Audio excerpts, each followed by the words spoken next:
quanto poder tem o diabo. Evangelho de Lucas capítulo 4. Comentário de Mário Persona. Às vezes nós achamos que a tentação de Cristo no deserto foi um acidente de percurso, tipo ele tinha ido para o deserto para orar, para jejuar, e de repente apareceu Satanás ali para tentá-lo. Mas não é bem assim, tudo estava muito de acordo com os desígnios de Deus. No mesmo evangelho, no mesmo episódio, quando é narrado em Mateus, fala que ele foi levado pelo Espírito ao deserto para ser tentado. Então o próprio Espírito Santo foi quem levou o Senhor Jesus ao deserto com uma finalidade. A finalidade era ser tentado. A palavra tentado aí, ela não fica tão bem compreendida.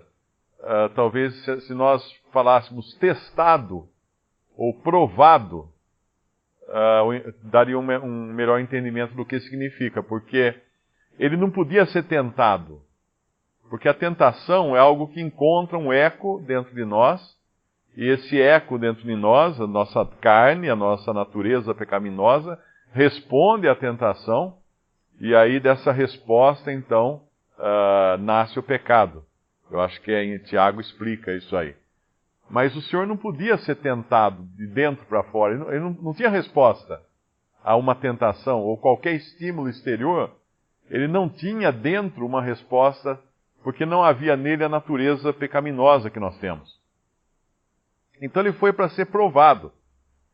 Ele foi, é mais ou menos como um ourives. Ele pega o ouro. Você vai vender uma peça de ouro, né? Quem já fez isso, sabe que você vai num lugar onde o sujeito compra ouro, ele pinga um ácido naquele ouro para ver, para tentar o ouro, ou seja, para provar o ouro, para testar o ouro, para ver se realmente ele é ouro ou se é algum outro metal que com o ácido ele vai se corroer ou ele vai perder a cor ou qualquer coisa assim, porque o ouro ele é um metal precioso. E a prata também, quando ela é derretida, a escória dela vem à tona e fica só a prata, só o metal precioso.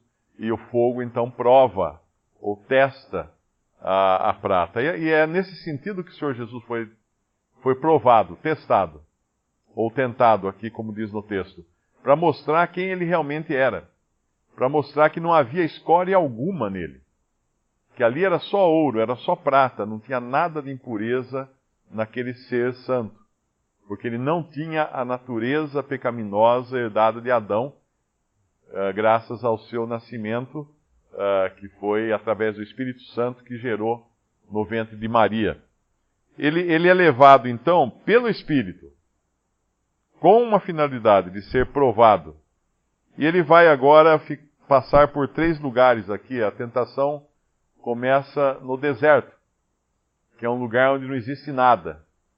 Depois a tentação, ou a provação, ou a prova, passa a ser numa alta montanha, num alto monte, que é o melhor lugar para você enxergar as coisas.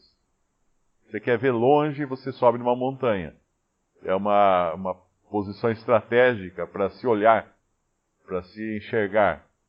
E finalmente ele vai ser levado ao templo de Jerusalém, que era a casa de Deus, que era o lugar onde Deus havia colocado o seu nome.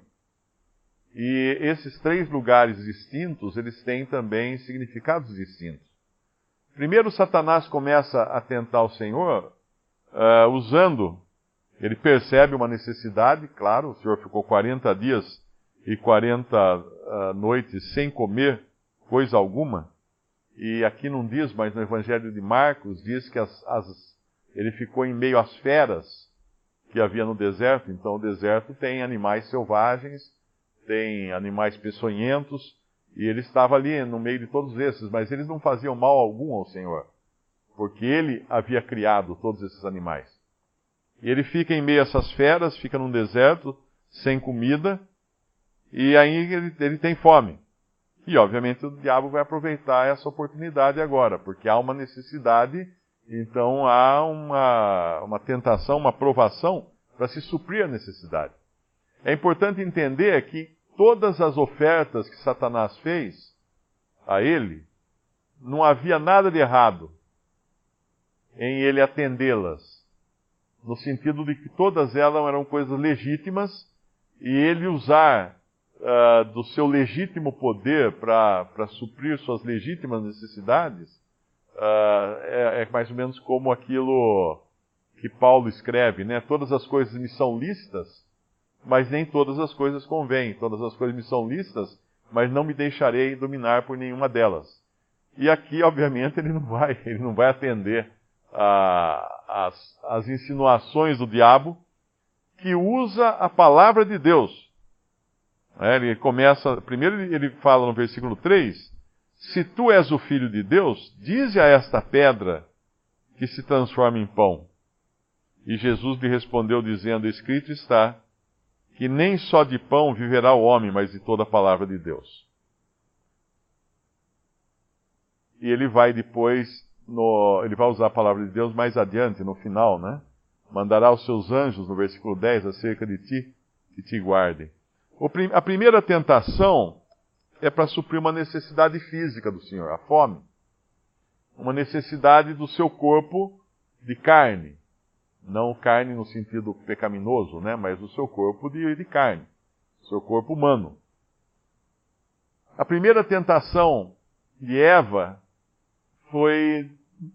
não foi num deserto.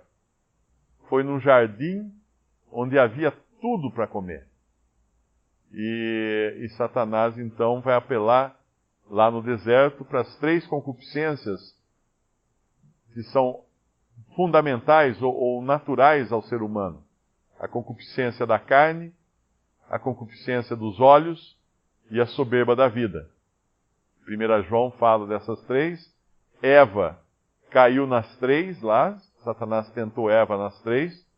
Em um jardim, não no deserto. Eva viu que a árvore era boa para se comer, né? Agradável aos olhos e boa para dar entendimento. E João nos fala na primeira carta dele, que é a concupiscência da carne, a concupiscência dos olhos. Concupiscência significa desejo ardente da carne, desejo ardente dos olhos e soberba da vida. E ele começa aqui o diabo com o desejo ardente ou concupiscência da carne. E o Senhor estava com fome. Mas ele não vai ceder ao diabo. Então o diabo o leva a um alto monte. E aqui a gente vai aprendendo algumas coisas a respeito de Satanás. Primeiro, que ele conhece a palavra de Deus, porque ele vai usar a palavra de Deus para tentar o Senhor Jesus. Segundo, que ele tem poder, inclusive de transportar a Cristo para um alto monte. Ele fez isso aqui. Muita gente pensa que o diabo não tem poder. Ele tem poder. Claro que o Senhor permitiu que ele fizesse isso, mas ele transportou, ele levou, ele fez uma viagem com o Senhor. No versículo 5. E o diabo, levando-o a um alto monte, mostrou-lhe no momento de tempo, todos os reinos do mundo. Todos os reinos do mundo. Ele, na verdade, estava oferecendo para o Senhor todos os reinos do mundo. Ser príncipe de todo o mundo. E disse-lhe, no versículo 6, dar-te-ei a ti todo este poder e a sua glória, porque a mim me foi entregue, e dou a quem quero. Portanto, se tu me adorares, tudo será teu. Quem entregou todos os reinos do mundo a Satanás? O Senhor, por 3 vezes no Evangelho de João, eu acho começando no capítulo 12, se não me engano, por 3 vezes ele vai mencionar que Satanás é o príncipe do mundo. Mas quem entregou esses reinos a Satanás? Não foi Deus, foram os homens. Os homens entregaram os reinos do mundo ao diabo. Uma vez um irmão escreveu que ao lado de cada presidente, ou de cada rei, ou de cada governador, existe um demônio que está ali assessorando ele nas suas decisões. Porque o mundo jaz no maligno, nós sabemos disso. Satanás é o príncipe desse mundo. Então, quando nós vemos algumas barbaridades, por exemplo, na política, né, nos governos, não se restringe ao Brasil, mas a todos os governos do mundo, vemos decisões contraditórias, vemos injustiças sendo praticadas, não é para se esperar outra coisa, não é para se surpreender, não é alguém falar assim, nossa, que coisa, como é que o governo fez isso? O governo fez isso porque os governos do mundo são assessorados por demônios. Isso é muito claro, porque Satanás é o príncipe desse mundo. E todos os reinos me foram dados, ele fala aqui, olha, dar-te-ei a ti todo esse poder e a sua glória, porque a mim me foi entregue, e dou a quem quero. Então ali está esse hoje assessorando todos os governos do mundo. Alguns de maneira mais visível, outros de maneira menos visível, mas está. Isso é um fato. E quando o Senhor Jesus, quando ele promete ao Senhor Jesus os reinos do mundo, e o Senhor não cede à tentação, isso é porque um dia o Senhor vai ter os reinos do mundo sob o seu comando. Não é agora. Isso está em Apocalipse capítulo 11. Apocalipse 11, versículo 15. Ali diz assim: E tocou o sétimo anjo a sua trombeta, e houve no céu grandes vozes que diziam: Os reinos do mundo vieram a ser de nosso Senhor e do seu Cristo, e ele reinará para todo sempre. É muito claro aqui que isso é um evento futuro ainda, quando os reinos do mundo serão de nosso Senhor Jesus Cristo.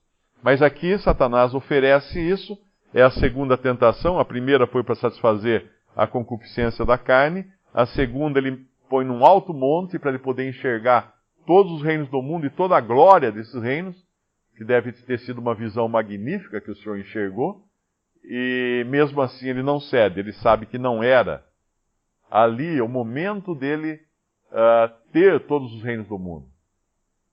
Essa passagem é muito boa também para a gente aprender que os fins não justificam os meios.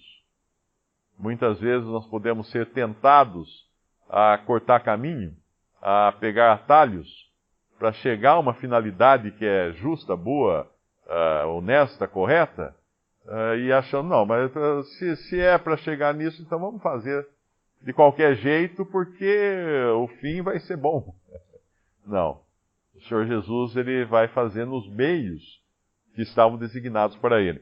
A terceira tentação, a terceira prova, ele leva o Senhor, no versículo 9, a Jerusalém e pô-lo sobre o pináculo do templo. Mais uma viagem, aqui patrocinada pelo diabo, transportando o Senhor para o pináculo do templo. Ele foi levado até o deserto pelo Espírito Santo, mas agora ele é levado para esses diferentes lugares pelo diabo.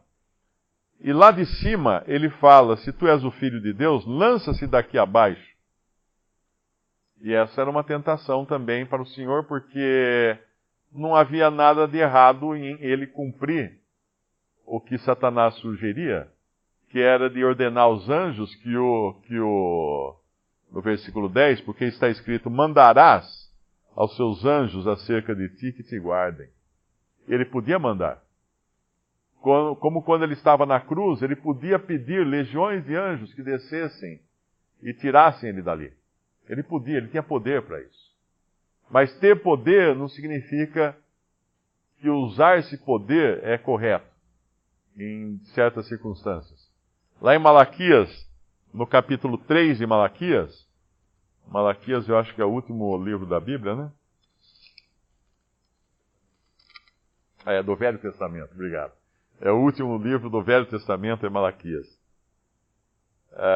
Capítulo 3, versículo 1.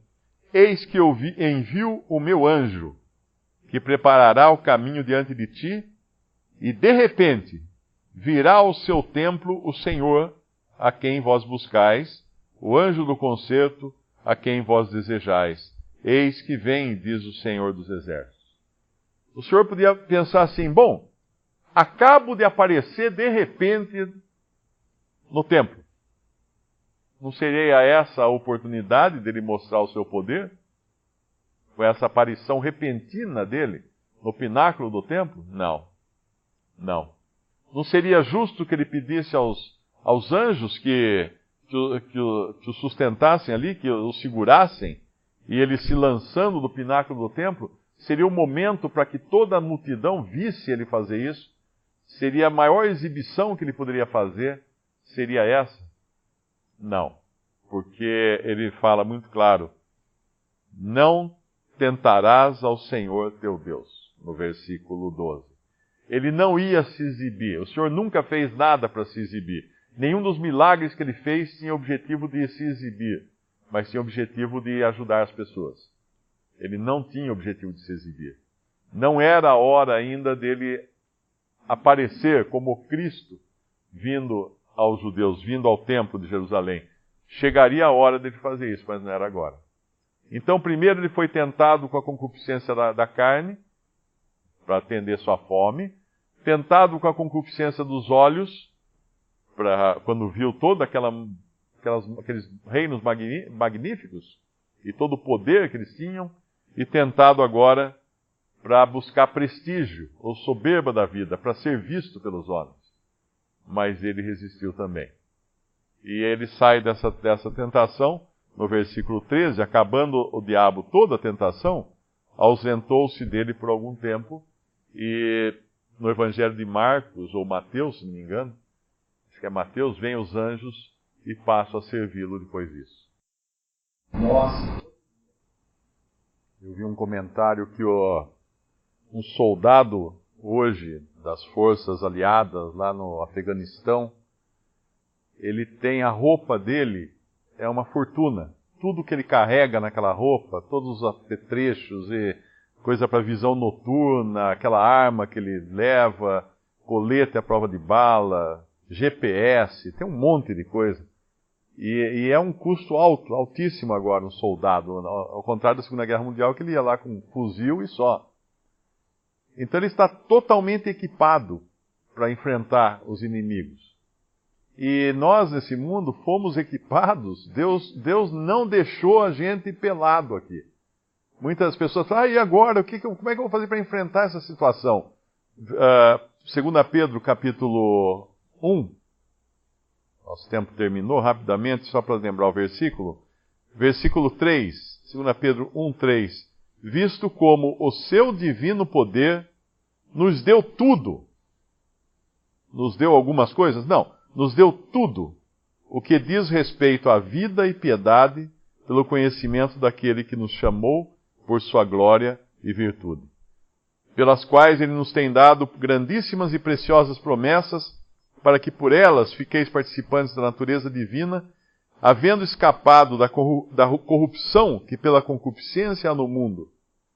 E vós também, pondo nisto mesmo toda a diligência, acrescentai à vossa fé a virtude a ciência a temperança a paciência, e a paciência a piedade, e a piedade o amor fraternal, e o amor fraternal a caridade. Porque se em vós houver e aumentarem estas coisas, não vos deixarão ociosos, nem estéreis no conhecimento de nosso Senhor Jesus Cristo. Então nós estamos mais equipados do que um soldado na guerra lá no deserto, com tudo o que é necessário para a vida e piedade. O problema é que às vezes nós não enfiamos a mão na bolsa para pegar a pedra que é necessária naquele momento. E nós só saberemos pegar qual é a pedra se nós conhecermos essas pedras. Se nós conhecermos a palavra de Deus, se nós estivermos habituados a tirar da palavra de Deus coisas velhas e coisas novas, né, como diz naquela passagem do Evangelho. E isso se faz se encharcando da palavra. Um irmão uma vez escreveu que nós devemos ler a palavra de Deus até que os nossos pensamentos sejam formados por elas. Porque aí, qualquer situação que vier, imediatamente virá à nossa mente como lidar com aquela situação, segundo a palavra de Deus, como fez o Senhor Jesus aqui na tentação. Visite Respondi.com.br. Visite também 3minutos.net.